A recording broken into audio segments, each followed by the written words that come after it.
or can you pick a highlight out of that one?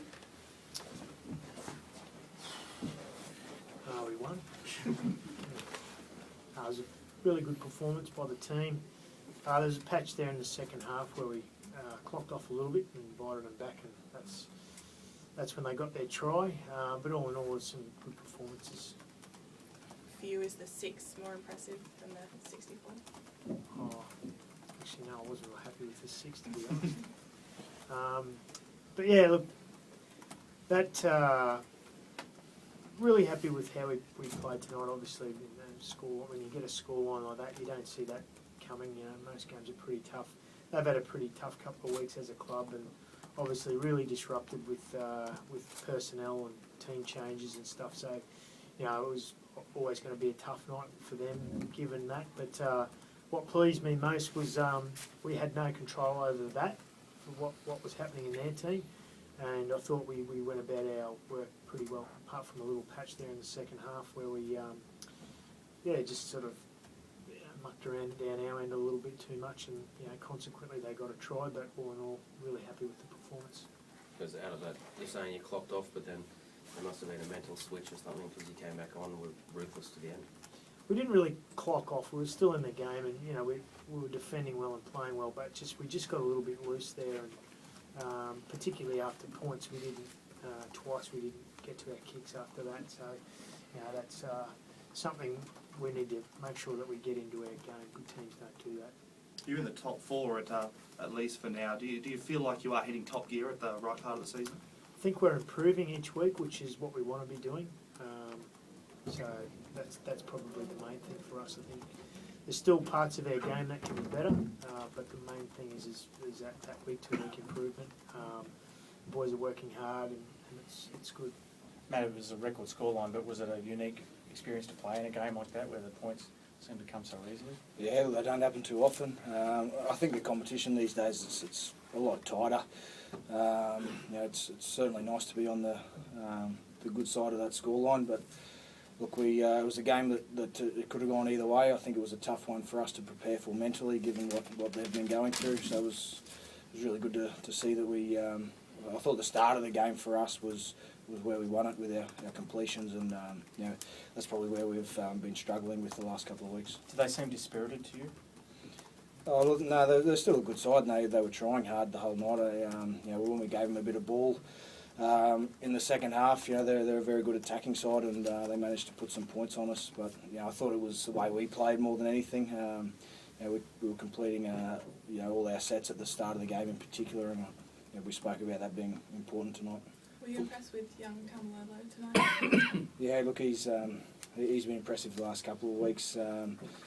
JC, you sort of forget how young he is, and it has been a big learning curve for him, taking the step to first grade and then playing 80 minutes, and I thought he's been one of our best. When Coops came on, Tamalolo came to the middle and within a couple of minutes scored that try. Is that his spot now in the middle, do you think? Not sure yet. I'll see how Coops gets through. It's a pretty major injury that Coops is recovering from, so we'll just we're not going to do anything silly there.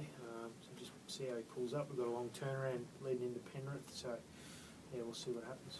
Matt, given that for and against is going to be so important for the side of the top 8, are you guys aware of putting as many points on as you can on the field there? No, look, we just spoke about really concentrating on our game, and sort of it just being all about us tonight, and really working on what we've got to work on. We've still got to improve, I think, to match it with some of the best teams in the comp. We've got a big couple of weeks ahead of us away from home, and we're going to have to keep improving to play well down there. Is that one try the Tigers got bugging you a little too? Yeah, look, it's probably one we shouldn't have led through. It was pretty soft. Up the middle of the field, which we've had a bit of pride in the last couple of weeks in particular. I thought defence has been really good. Look, it was off the back of a couple of errors, and we're disappointed as a team in that, and it's one we shouldn't have let through. Paul, you said it was always going to be difficult for them given the fortnight they've had. How distracted did they seem to you tonight, the opposition? It's really, it's tough for me to say how distracted they are, but I just know how important your preparation is. It's very hard when you get disruptions through injuries and change of key personnel. it's very hard to get some consistency in what you do and to really, have that familiarity and also the combos that you build up from playing and training with the same guys. So it was always going to be tough from that point of view. But yeah, that was probably the main thing I think for them. How close was Tamo tonight to playing? Again, pretty close, but we've spoken a couple of times about it. It's not an injury we want to muck around with. It's, the neck, and we want to make sure we're taking into consideration his long-term health. It's not just about next week for him. So that'll continue. Any problems injury-wise out of tonight? No, I don't think so. Apart from the normal bumps and bruises. Rory Kostrasen didn't play many minutes. Is that just you wanted Ray on there, creating some combos, or? Oh, it's just about getting minutes in under their belt. Rory has played a lot of minutes up to this point. Last week Ray only played 20 or 30. So if you keep playing 20 or 30 minutes week in, week out, eventually your fitness is going to suffer. So I felt it was an opportunity for me to get a bit more game time into Ray, so that they'll both be hardened. Was there a thought to maybe chuck JT on the bench for the last 15 odd minutes just to conserve him? No. I was asked that a couple of times, and I just think that'd be a bit of a soft mentality. We're preparing for bigger games than what we played tonight, and it's about just having that tough mentality. Do you think the way you're playing at the moment, how do you think it compares to the likes of Souths and things? How do you think it will go? I'll tell you in 2 weeks.